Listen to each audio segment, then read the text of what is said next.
Hello students, स्वागत है आप सभी का हमारे YouTube channel apex English classes में।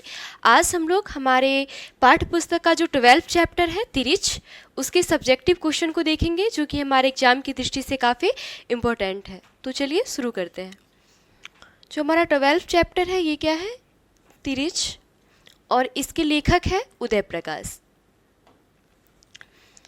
अगर आपको इसका PDF चाहिए तो आप हमारे एप्लीकेशन एपेक्स इंग्लिश क्लासेज को इंस्टॉल करके उससे इससे पीछे के वीडियो के भी सारे PDF प्राप्त कर सकते हैं।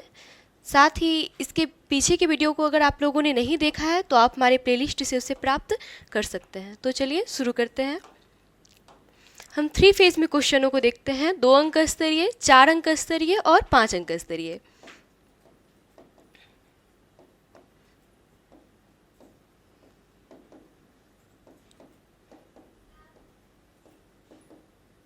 तो ये हमारा 2 अंक स्तरीय प्रश्न। इसका फर्स्ट क्वेश्चन है तिरिच क्या है, ठीक है, जो कि इस कहानी का शीर्षक है तिरिच। तिरिच क्या है, कहानी में यह किसका प्रतीक है, कहानी में यह किसका प्रतिनिधित्व कर रहा है, तो उसके बारे में हमें बताना है। इसमें देखेंगे तिरिच क्या है। तिरिच लेखक की कल्पना का एकमात्र है जो उसके सपनों में अक्सर आता रहता है, ठीक है। तिरिच किसके सपनों में आता है? लेखक के सपनों में हमेशा आता रहता है, जिसका लेखक ने कल्पना किया हुआ है। तिरिच एक विषैला और भयानक लिजर्ड अर्थात क्या होता है? छिपकली, ठीक है। लिजर्ड का मतलब क्या होता है? छिपकली। तिरिच एक विषैला और भयानक लिजर्ड जैसा जंतु होता है। इसके द्वारा काटे जाने पर मनुष्य इसके विष के प्रभाव से मर जाता है। अगर तिरिच किसी मनुष्य को काट लेता है तो वह लगभग 48 से 72 घंटे के अंदर क्या हो जाती है? उसकी मृत्यु हो जाती है। अब है ये क्वेश्चन, सेकेंड क्वेश्चन है इसका, कहानी में यह किसका प्रतीक है, किसका प्रतिनिधित्व कर रहा है? तो प्रस्तुत कहानी में तिरिच एक प्रतीक है। आज के युग में समय बहुत दूर तक वैश्विक और सार्वभौम हो चुका है। आधुनिक समय में शहर की वास्तविकता को तिरिच के माध्यम से दर्शाया गया है, अर्थात शहर जो है वो क्या हो गया है? लोग शहर में एक दूसरे को नहीं पहचान रहे हैं, लोग जो गरीब है उसे दबा कर रख रहे हैं। तिरिच एक प्रकार का धनी वर्ग का प्रतिनिधित्व कर रहा है। इससे क्या हो रहे हैं? लोग डर रहे हैं, ठीक है। वास्तविकता को तिरिच के माध्यम से दर्शाया गया है, जहां विज्ञान का चकाचौंध वास्तविक जीवन में दूर होकर मन को भ्रमित कर रहा है, ठीक है। तो अब हम लोग अगले क्वेश्चन को देखें। हमारा अगला क्वेश्चन है तिरिच को जलाने गए, ठीक है। तिरिच को जलाने कौन जाता है? लेखक और थानू। थानू कौन है? लेखक का दोस्त है। तिरिच को जलाने गए लेखक को पूरा जंगल परिचित लगता है, क्यों? देखेंगे इसका आंसर। तिरिच को जलाने गए लेखक को पूरा जंगल परिचित लगता है क्योंकि तिरिच सपना में रात में उसी जंगल को दिखता था। जब जाता है लेखक तिरिच को जलाने तो उसे लगता है कि ये जंगल तो मैंने कहीं देखा है। उसे सपनों से बिल्कुल परिचित जंगल लगता रहता है। उसे लगता है कि मैं सपना में इसी जंगल को दिखता था। उसे जंगल जाना पहचाना सा लग रहा है, क्यों? क्योंकि वह उसी जंगल को सपना में देखता है, वह उसी जंगल की कल्पना करता है। थर्ड क्वेश्चन है हमारा, लेखक को अब तिरिच का सपना क्यों नहीं आता, ठीक है। तिरिच को जब जला देता है लेखक तो तिरिच का सपना जो लेखक को हमेशा भयभीत करता रहता है, तो वो अब क्यों नहीं आता है? तो इसका आंसर देखेंगे। लेखक को अब तिरिच का सपना नहीं आता क्योंकि लेखक मान चुका है कि तिरिच पिताजी द्वारा मारा जा चुका है, ठीक है। लेखक क्या मान चुका है? कि तिरिच जो है वह पिताजी द्वारा मारा जा चुका है। उसके मन का जो भय है वो खत्म हो चुका है। अब वह पूरी तरह सपने में उसके गिरफ्त से मुक्त हो चुका है। लेखक को लगता है कि वो बिल्कुल फ्री हो गया है, बिल्कुल मुक्त हो गया है तिरिच के गिरफ्त से। लेखक का मानना है कि अब भविष्य में तिरिच उसका पीछा नहीं किया करेगा तथा दौड़ा दौड़ा कर उसे परेशान भी नहीं कर सकेगा। सपने में तिरिच क्या करता है, लेखक को परेशान करता रहता है।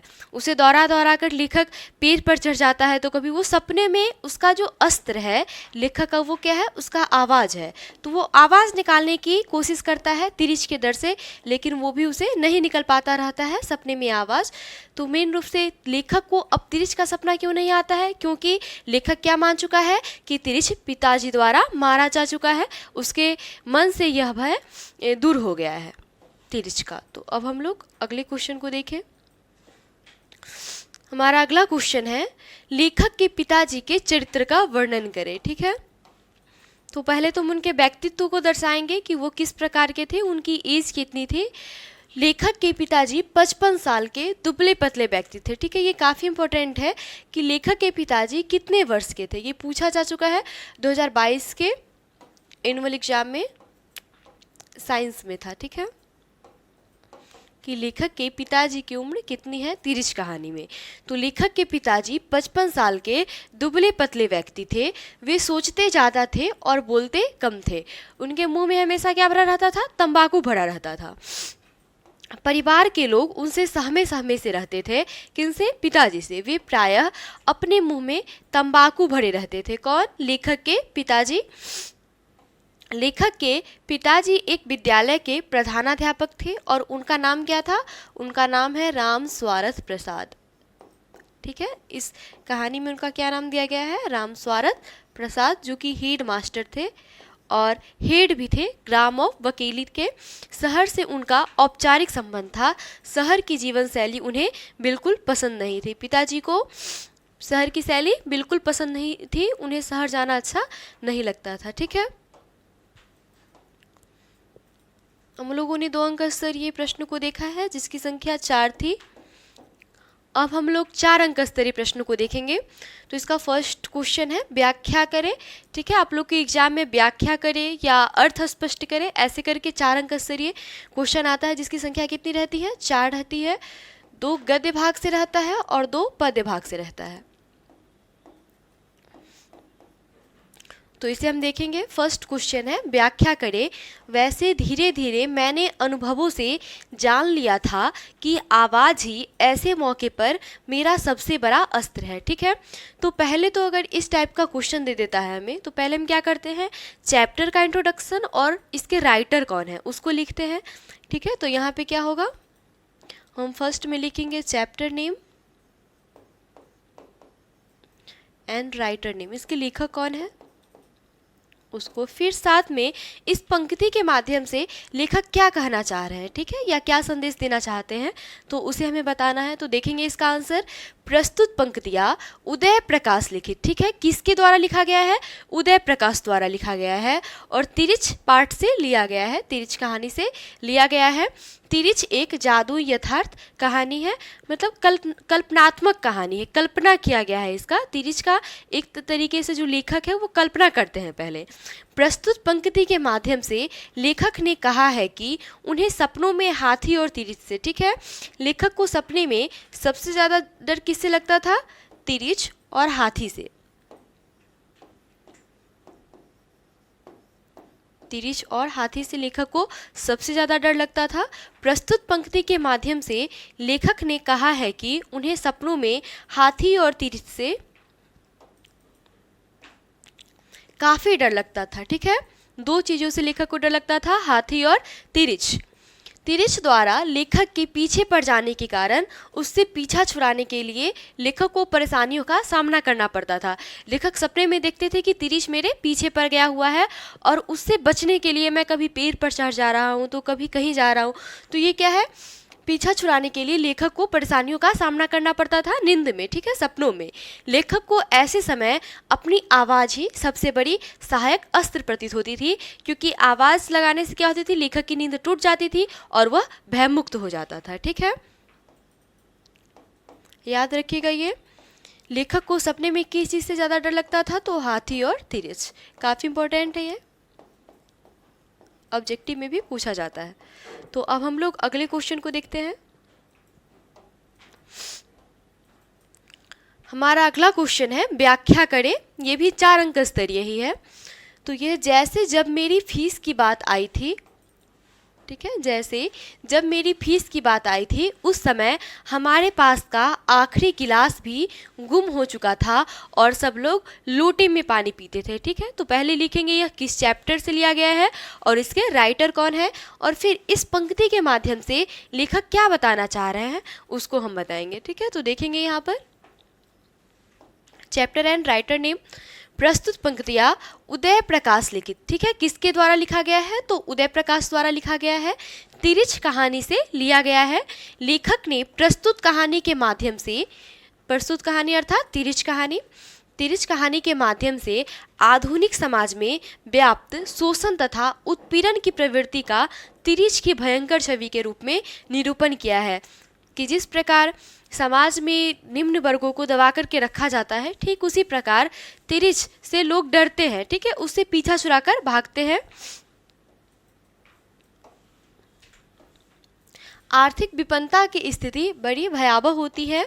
लेखक ने अपनी दयनीय पारिवारिक आर्थिक स्थिति का विवरण प्रस्तुत करते हुए कहा है कि एक बार जब मेरी फीस जमा करने का समय आया था तो उस समय घर में पानी पीने का ग्लास तक नहीं था। ठीक है, लेखक की आर्थिक स्थिति इतनी खराब थी कि लेखक के जब स्कूल से फ़ी भरने के लिए जब इन्फॉर्मेशन आया तो उनके घर पर क्या था, एक पानी पीने के लिए एक ग्लास भी नहीं था, अर्थात बिक चुका था। इस पंक्ति के माध्यम से लेखक ने अपनी आर्थिक स्थिति को दर्शाया है। वो लोग क्या करते थे, बस लोटे में पानी पीते थे, अर्थात बस एक लोटा था उनके घर में, गिलास भी गुम हो चुका था, अर्थात बिक चुका था। लेखक का कहना है कि उनके घर का सारा बर्तन एक एक करके बिक चुका था। वे लोग किस चीज़ में पानी पीते थे, वे लोग लोटे में पानी पीते थे। अब हमारा थर्ड क्वेश्चन है, ये भी 4 अंक स्तरीय प्रश्न ही है। व्याख्या करें। आश्चर्य था कि इतने लंबे अरसे से उसके अड्डे को इतनी अच्छी तरह से जानने के बावजूद कभी दिन में आकर मैंने उसे मारने की कोई कोशिश नहीं की थी। ठीक है, तो पहले देखेंगे हम कि यह किस चैप्टर से लिया गया है और इसके राइटर कौन है। तो देखेंगे प्रस्तुत पंक्तियाँ उदय प्रकाश लिखित। ठीक है, उदय प्रकाश द्वारा लिखा गया है और किस कहानी से लिया गया है, तिरिच कहानी से लिया गया है। तो ये तो इंट्रोडक्शन हो गया इसका।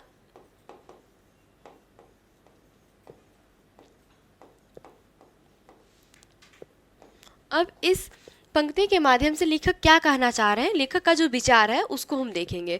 इस पंक्ति के माध्यम से लेखक के कहने का तात्पर्य है कि जब वह उस स्थान पर गया तो वह जगह उसे जाना पहचाना सा लग रहा था। ठीक है, जब वह तिरिच को जलाने गया था तो वह जगह उसे क्या लग रहा था, जाना पहचाना सा लग रहा था।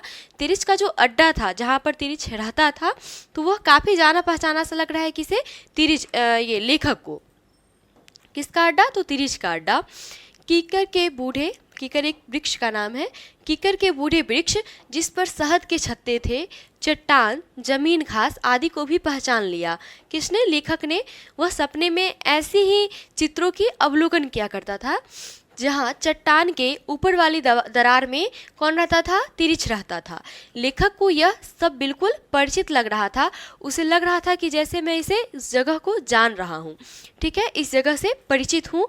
लेखक सोच रहे थे इतने अच्छे से जानने के बावजूद भी मैं इस जगह पर आकर तिरिच को मारने की कोशिश नहीं की। अगर मैंने तिरिच को पहले ही मार दिया होता तो उसने पिताजी को नहीं काटा होता। ठीक है, लेखक के मन में ये बातें आ रही है कि मैंने इतने अच्छे से जानने के बावजूद भी तिरिच को नहीं मारा। अब हमारा ये फोर्थ क्वेश्चन है, व्याख्या करें। ये भी 4 अंक स्तरीय प्रश्न ही है। मुझे यह सोचकर एक अजीब सी राहत मिलती है और मेरी फंसती हुई सांसें फिर से ठीक हो जाती है कि उस समय पिताजी को कोई दर्द महसूस नहीं होता रहा होगा। ठीक है, क्वेश्चन मार्क नहीं है ये।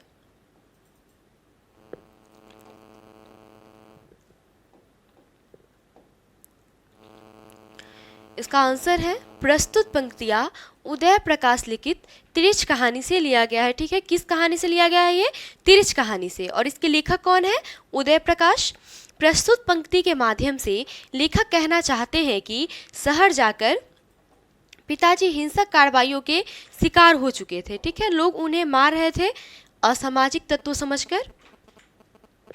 इन स्थितियों में भी लेखक एक अजीब सी राहत महसूस करता है तथा उसकी फंसती हुई सांसें सामान्य हो जाती है। क्यों?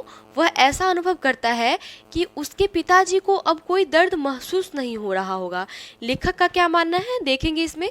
लेखक का मानना है कि पिताजी को ऐसा विश्वास होने लगा होगा कि उनके साथ जो कुछ भी हुआ वह क्या था, वह एक सपना था।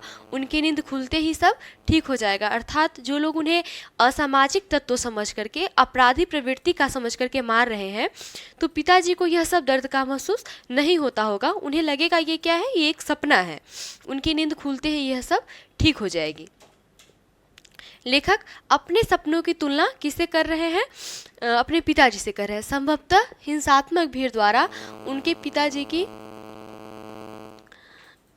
बेरहमी से पिटाई उसकी विपन्नता, त्रासदीपूर्ण स्थिति को इंगित करता है, उनकी आर्थिक स्थिति को दर्शाता है। ठीक है, अब ये हमारा 5 अंक स्तरीय प्रश्न है। अभी हम लोगों ने 2 अंक स्तरीय और 4 अंक स्तरीय प्रश्नों को देखा है और ये 5 अंक स्तरीय प्रश्न है। सभी चैप्टर का सारांश जो है वो 5 अंक स्तरीय प्रश्न के लिए काफ़ी इंपॉर्टेंट होता है। तो चलिए इसे देखते हैं। तिरिच का सारांश लिखे। ठीक है, तो देखेंगे हम तिरिच का सारांश।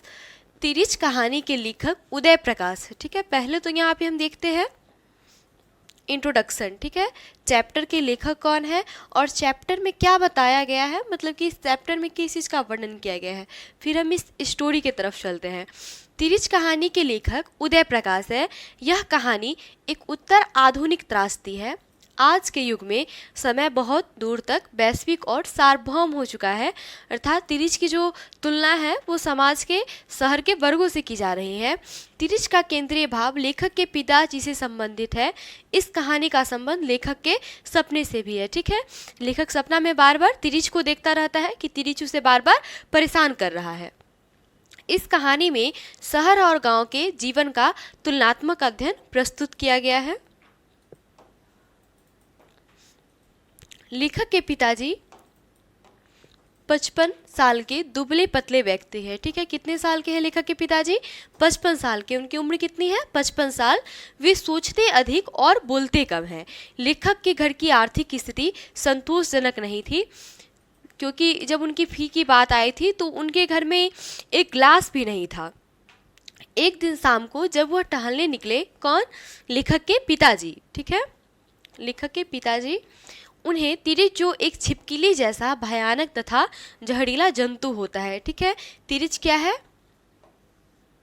एक छिपकली जैसा भयानक तथा जहरीला जंतु ने काट लिया। किसे? पिताजी को काट लिया। ठीक है, रात में झाड़ फूक का इलाज भी करवाया गया। उनका इलाज राम अवतार ज्योतिषी द्वारा भी किया गया था। ठीक है, क्या नाम है उनका? राम अवतार ज्योतिषी।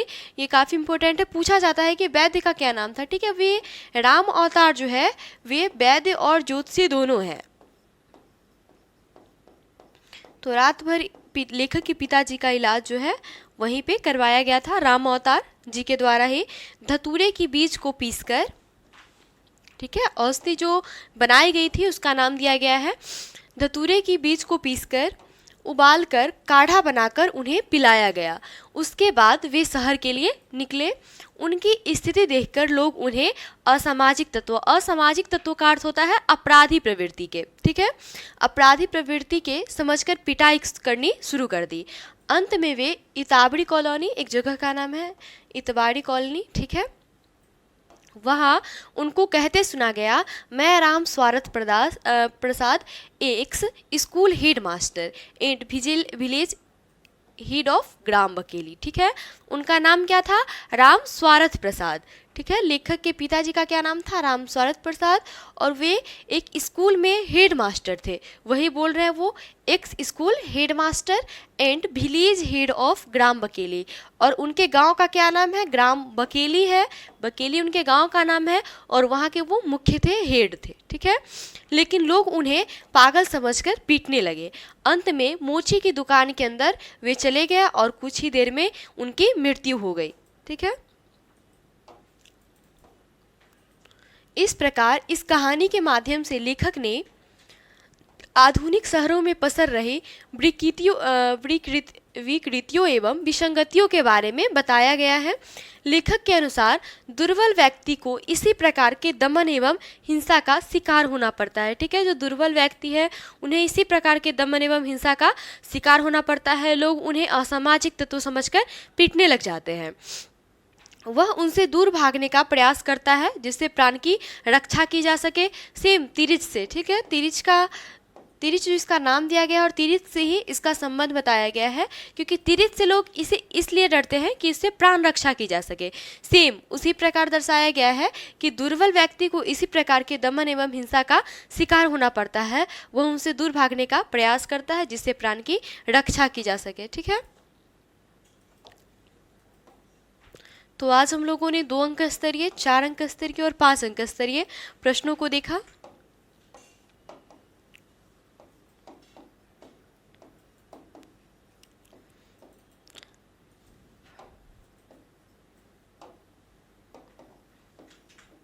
आगे भी हम इसी प्रकार इसके आगे के चैप्टर्स के भी सब्जेक्टिव क्वेश्चनों को करते रहेंगे। ठीक है, अगर आपने इसके पीछे के चैप्टर के सब्जेक्टिव क्वेश्चन को नहीं देखा है तो आप हमारे प्लेलिस्ट एपेक्स इंग्लिश क्लासेस से उसे देख सकते हैं। साथ में आप हमारे एप्लीकेशन एपेक्स इंग्लिश क्लासेस को इंस्टॉल करके वहाँ से इसका फ्री PDF भी प्राप्त कर सकते हैं और फ्री टेस्ट भी देख सकते हैं, जिससे आपको ये पता चलेगा कि आपकी तैयारी कैसी चल रही है। तो अब हम मिलते हैं अगले वीडियो में। आपको ये वीडियो कैसा लगा आप में कमेंट के माध्यम से ज़रूर बताइएगा। तो बने रहिए हमारे चैनल के साथ, तब तक के लिए धन्यवाद।